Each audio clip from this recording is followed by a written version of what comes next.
우선은 의대 선호 현상이라든지 그런 건 앞으로도 더 저는 지속될 거라 개인적으로 보고 있고요. 전반적으로 이공계 엔지니어들이 각광받는 시대가 다시 한번 올 것이고, 그렇게 투트랙을 거의 양극화처럼 이 둘이 끌고 가고, 중간이 있고 마지막이 어떻게 보면 약간 블루워커라 불리는 땀을 흘리는 직업들의 어떤 학원이라든지 그쪽이 좀 더 높아질 것 같아요, 개인적으로.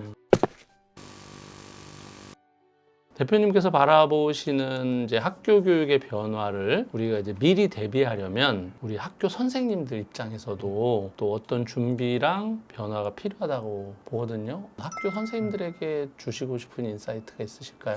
제가 이제 교사 연수라든지 또 이제 학부모 연수 때도 말씀드린 게 이건데, 첫 번째는 이제 선생님들께서 어쨌든 초중학교, 고등학교, 대학교를 졸업하시고 다시 이제 초중고로 돌아오신 분들이, 그러니까 학교라는 틀 안에서만 계세요. 맞아요. 그게 당연히 그 흐름인데, 그렇다 보니까 바깥 세상에 대해서는 조금 모르시거나 관심을 가지셔도 이제 좀 얇게 아실 수밖에 없는 거죠. 본인 교과목이라든지 그런 것들을 하시다 보니까 그런 것도 있지만, 그럼에도 불구하고 이제 시대가 바뀌었고 세상이 바뀌었다면은 이제 선생님들이 학교 밖에 있는 세상에 대해서 관심을 좀 더 적극적으로 가지시고, 그냥 관심을 갖는 수준이 아니라 조금 딥하게 가지셔야 된다고 저는 생각을 해요. 그냥 가장 간단한 거 이거예요. 내 제자들이 나가서 취업을 어떻게 하지? 그 원리를 좀 아셔야 돼요. 어떻게 하면 대기업이 가고, 어떻게 하면 공기업이 가고, 거기서의 복지는 어떻게 되고, 삶은 어떤지. 어렵지 않아요. 하루만 공부하시면 돼요. 창업 훈련 한 번만 해보시면은, 아, 세상이 이렇게 돌아가는구나. 아, 학교에서 내가 가르치는 것들이 나중에 이렇게 연결되는구나. 기초 과목들이 나중에는 눈에 안 보이지만 이렇게 도움이 되는구나. 이런 게 보이거든요. 그래서 학교 밖 세상에 대한 원리에 대한 걸 조금만 더 하시는 게 아이들을 가르치실 때 저는 도움이 많이 될 거다라는 말씀 꼭 드리고 있고, 두 번째는 이제 관심을 넘어서 활용할 줄 아셔야 돼요. 혼자 해보셔야 돼요. 그러니까 제가 왜 이런 말씀 드리냐면은, 이제는 진짜 사람을 5명 뽑을 걸 2명밖에 안 뽑아요. 5명 뽑는 걸 2명 뽑으면 그 두 사람이 2명, 3명 몫을 해야 돼요. 그럼 제가 디자인도 할 줄 알아야 되고,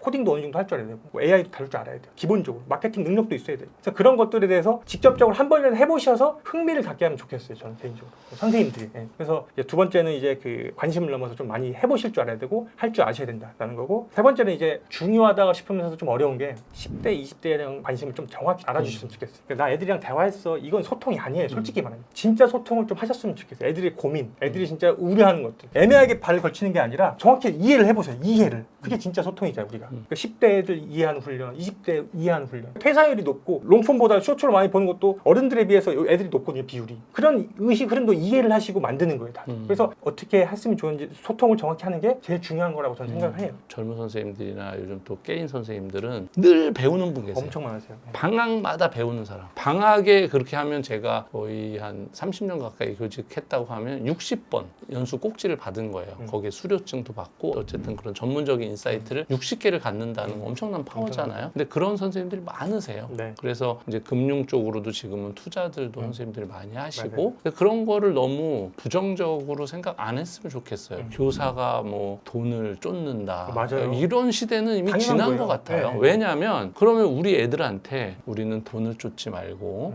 마음으로 선하게 이런 걸 가르치는 시대가 아니잖아요. 맞아요. 그러니까 우리 아이들에게 금융의 중요성, 또 네트워크의 중요성, 시대의 변화, 기술에 대해 이해하게 가르치려면 맞아요. 교사 스스로가 먼저 그런 인사이트를 갖는데 주저함 없이 열린 마음으로 접하시고 배우셔야 되지 않을까 싶습니다. 사교육에 대한 의견 좀 여쭙고 싶어요. 진학만큼 진로가 중시되는 사회로 변한다면 현재 학원은 어떻게 될 것 같으신지, 의채안이나 스카이, 인서울 등을 위한 프리미엄 입시 시장은 여전히 더 극심화되는 반면에 사회에서 필요로 하는 진짜 역량, 브레인 기반의 교육 시장이라든지 창의력 시장이라든지 뭐 진로 시장이라든지 이런 사례가 또 더 부각될 수 있는 건지, 그런 전망도 좀 부탁드려 봅니다. 우선은 의대 선호 현상이라든지 그런 건 또 앞으로도 더 저는 지속될 거라 개인적으로 보고 있고요. 사실 만약에 우리가 의대를 갔는데 월 300을 번다. 그럼 저는 이렇게까지 선호 현상이 높지는 않을 거라고 봐요. 환자를 무조건 살리기 위해서 나는 박봉이라도 하겠다라는 분들도 계시겠지만, 급여가 낮아지면 저는 이렇게까지는 아닐 거라고 보거든요. 그래서 앞으로도 과연 그럼 이게 지속될 거냐? 당연히 높을 수밖에 없기 때문에 될 수밖에 없다. 이건 자본주의 흐름상 어쩔 수 없는 것 같아요. 월 2,000 벌던 게 월 1,500 벌어도 저는 여전히 높다고 봐요. 의대 증원이 있든 어떤. 저는 그래서 의대 선호 현상은 계속 지속될 확률이 높고, 투트랙으로 이공계 엔지니어들의 어떤 시대가 분명히 올 것이다 라고 저는 또 생각을 해요. 왜? 어쩔 수 없이 기술 주도의 어떤 사회로 가니까 문과는 더욱더 소외받을 수밖에 없는 구조로 가고, 교양 과목이 되는 거예요. 쉽게 말하면 이공계 안에서도 어떤 전공에 따라 달라요. 어떤 계열도 다르고 하지만 전반적으로 이공계 엔지니어들이 각광받는 시대가 다시 한번 올 것이고 그렇게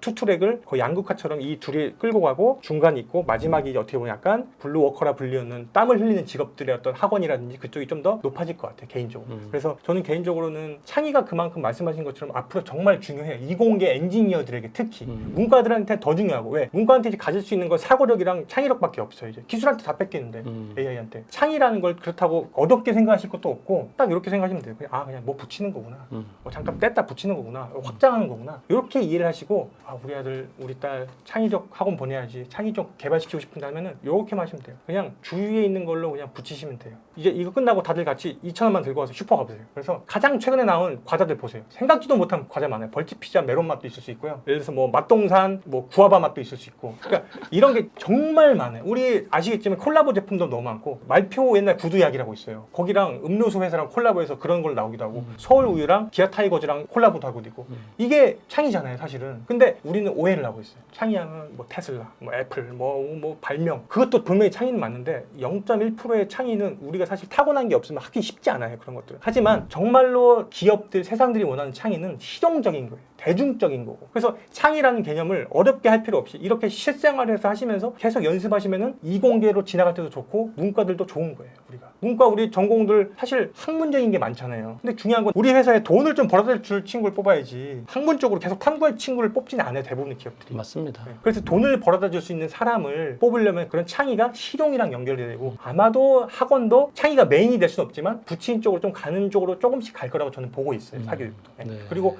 마지막으로 이제 블루칼라 같은 경우도 이제 지금 평균 연령대가 50대, 60대가 많아요. 그러니까 젊은 세대가 오면 그만큼 블루오션인 거예요. 물론 힘들죠. 그리고 어떤 면에서 사회적으로 안 좋게 보는 시선도 있어요. 누가 갑자기 정화조 청소하고 왔다 그러면은 안 좋게 보는 사람들이 분명히 조금은 있어요. 그럼에도 불구하고 그런 사회로 갈 수밖에 없는 게 지금 미국이 그래요. 독일 같은 경우는 대학 진학률이 떨어지지 않아요. 올라간 다음에 유지되고 있거든요. 55%가 거의 여기서. 최근에 미국이 약간 떨어지고 있어요, 살짝. 그 이유가 뭐냐면은 블루칼라의 직업이 충분히 가치가 있고 다시 급여가 올라가니까 좀만 일해도 2억, 3억 버는데 미국은, 호주도 그래요. 그러니까 우리나라도 그렇게 갈 수밖에 없어요. 점점. 집수리 해보신 분들 아실 거예요. 작은 건데 10만, 20만 달라 그래요. 근데 그렇게 갈 거예요. 점점.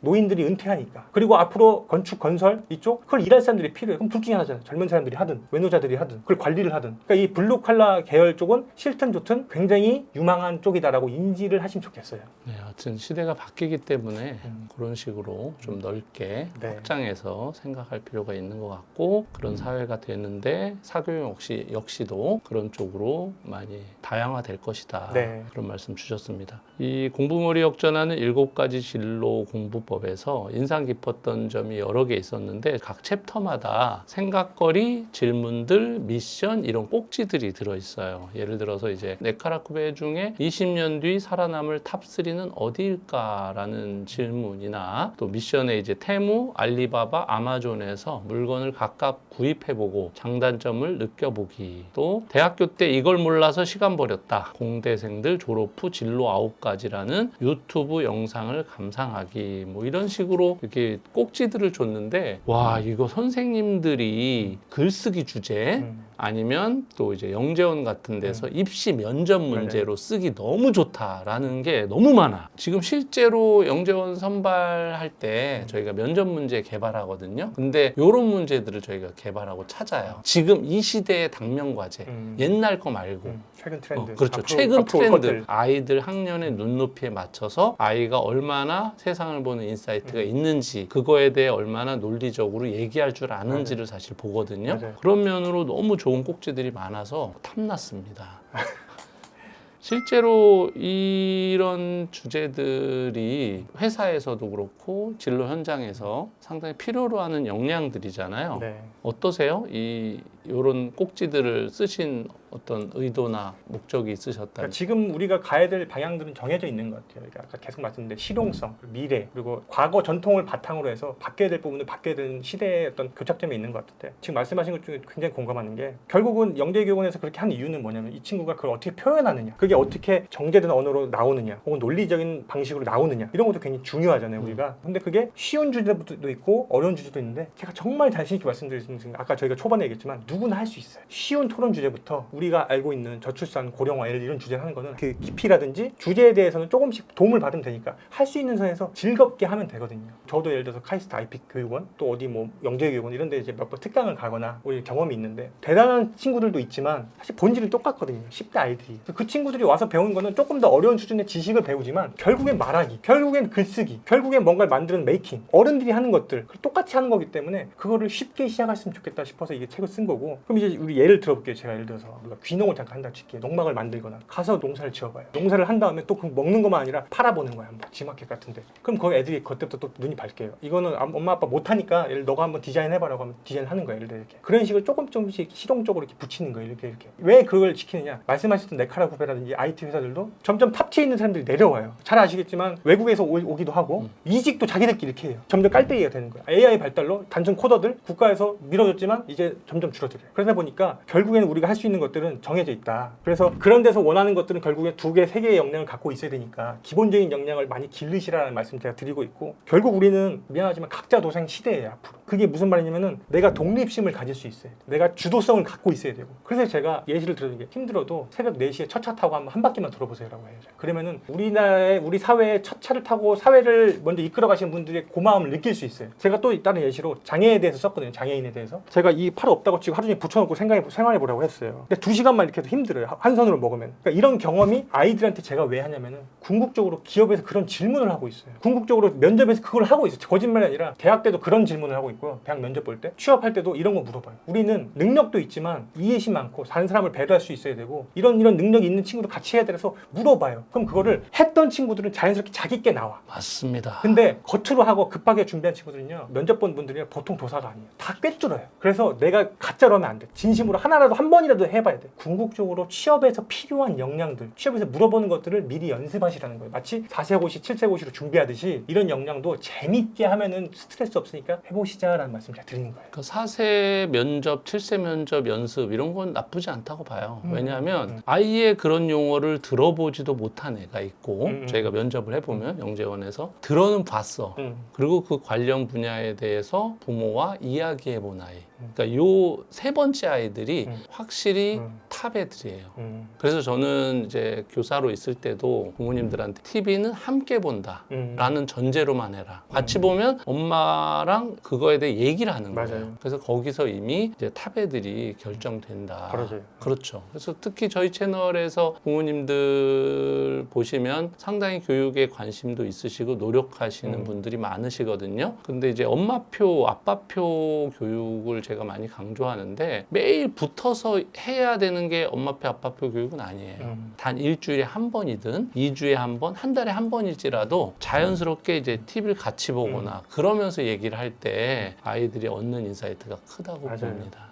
이 책에는 특히 우리 대표님이 계속 말씀하신 그런 현실적 제안이 많았어요. 이렇게 약간 이론적이고 피상적인 게 아니라 진짜 현실적인 거.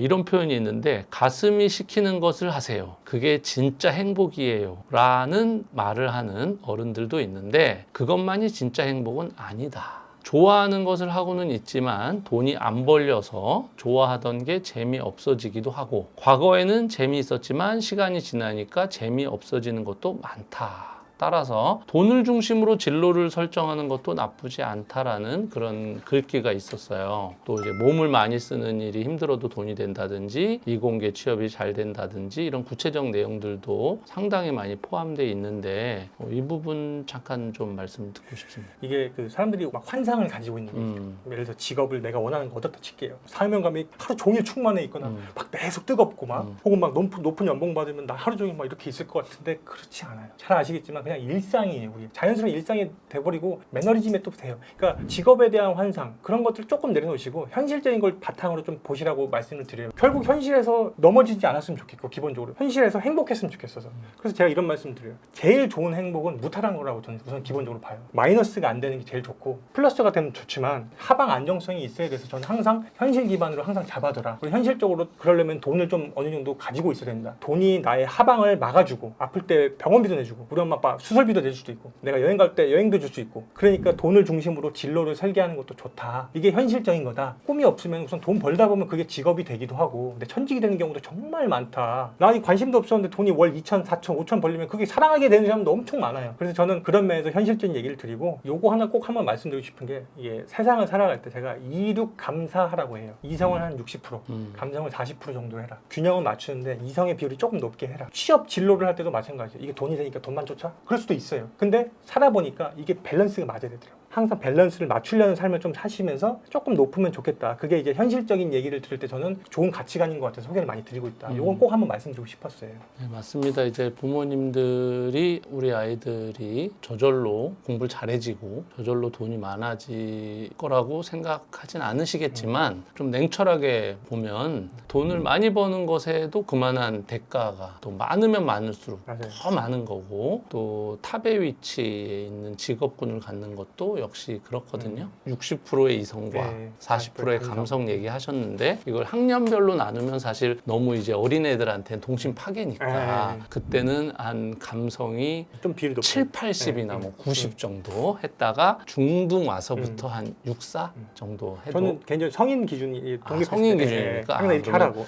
그럼 중등도 조금 더 저는 개인적으로 꿈꿔도 되는 걸로 10대 때는 최대한 아이들답게 이런저런 경험을 얇게 넓게 많이 하고 정석적인 걸 많이 배우는 이제 성장하는 시기로 가는 게 제일 좋다고 봐요. 왜냐면은 대학이 보통 진로를 대부분 결정을 하지만 인생의 대부분 결정하는 건 아니거든요. 그래서 10대 때는 최대한 많은 경험을 하다가 그게 맞는지 이제 20대 때 직접 경험을 하는 게 중요한 것 같아요. 직접 느껴보면서 내가 가야 될 방향을 정확히 정한 다음에 30대 때 이제 걸어가면 된다. 조급해요 요즘 애들이. 왜냐면 다 취업이랑 연결되니까. 네. 취업이랑 연결되고 또 먹고 사는 거랑 바로 연결되니까 사회가 그렇게 만들죠. 1년만 뒤쳐져도 내가 밀린다. 내가 손해보는 게 얼마인데. 이런 식으로 생각을 하니까 그럴 수 있는데 언제 되고는 중요한 게 아니야. 됐냐 안 됐냐 혹은 어떤 인생을 사느냐. 그냥 그러니까 저는 여러분들이 좀 이렇게 즐겁게 10대 때도 그렇고 최대한 많이 어울리면서 경험 많이 하시면 좋겠어요. 어쨌든 이게 좀 길게 보고 내가 진짜 잘할 수 있는 걸 찾는 과정을 어릴 때부터 탐색하는 게 중요할 것 같습니다. 이제 진로 부분만 다룬 게 아니라 이제 진학 부분도 심도 있게 다뤄주셨어요. 안에 보니까. 그래서 이제는 공부가 중요한 시대가 아니야라고 하는 사람은 멀리해라 이런 카피가 있어요.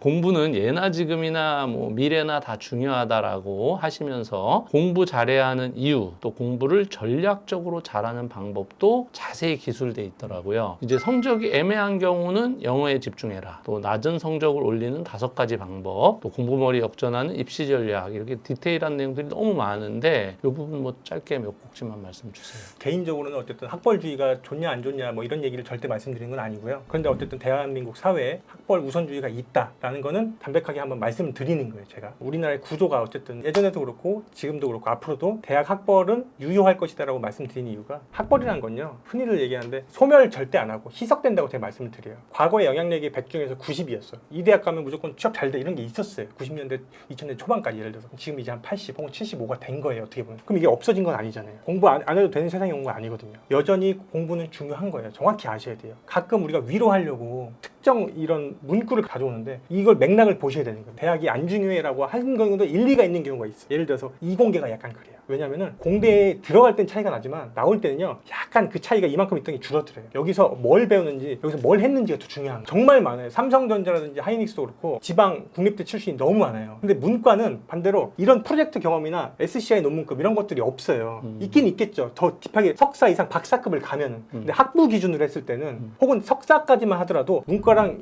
이공계는 학벌 말고 비교할 수 있는 게 얘는 없고 얘는 있는 거예요. 이것저것. 그러니까 얘는 학벌이 좀 부족해도 괜찮아라고 얘기를 하는 거를 오해하시면 안 되는 거예요. 그래서 제가 다시 말씀드리지만 학벌이 무조건 줘야 된다. 명문대 안 가면 의미 없어요 라는 게 하는 게 아니라 이런 경향이 있으니까 정확히 아시라는 걸 가이드를 잡아드리려고 하는 거예요.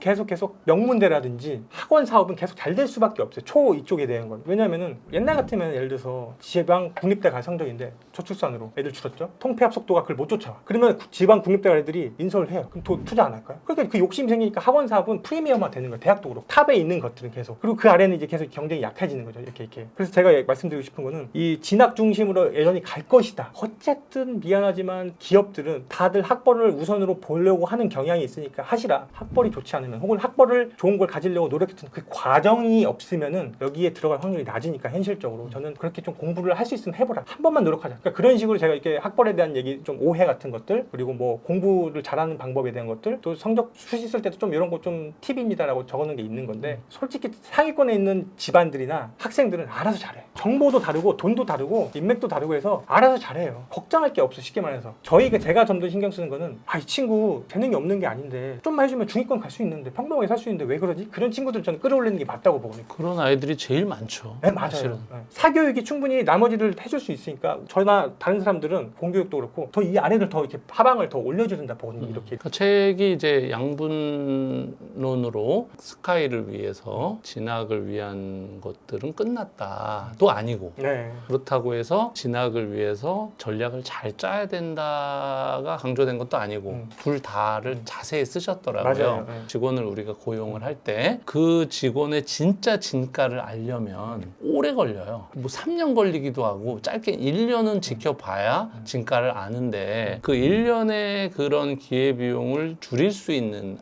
안전장치가 학벌이에요. 어느 정도 검증이 된 거고 그것만 딱 보면 예실력을 성실도, 얼추 끈기. 그렇죠. 그런 게 다 담아 있는 맞아요. 거죠. 그거 없으면 그 위치 가기 어렵거든요. 그래서 그런 면으로도 우리가 공부를 한번 도전해야 한다. 네. 하지만 그 밴드권이 아닌 아이들은 또 대안이 있다. 맞아요. 라는 얘기가 네네. 담겨져 있는 것 같아서 네네. 좋다고 생각해요. 부의 대물림뿐 아니라 환경의 대물림도 분명히 있다. 그럼 우리가 줄 수 있는 건 저 사람들에 비해 없어 보이잖아요. 근데 그만큼 우리가 좋은 걸 줄 수 있는 거, 다른 무형적인 것들을 그 환경을 주는 것이 이걸 주는 것보다 더 나을 수도 있는 거예요, 정말로.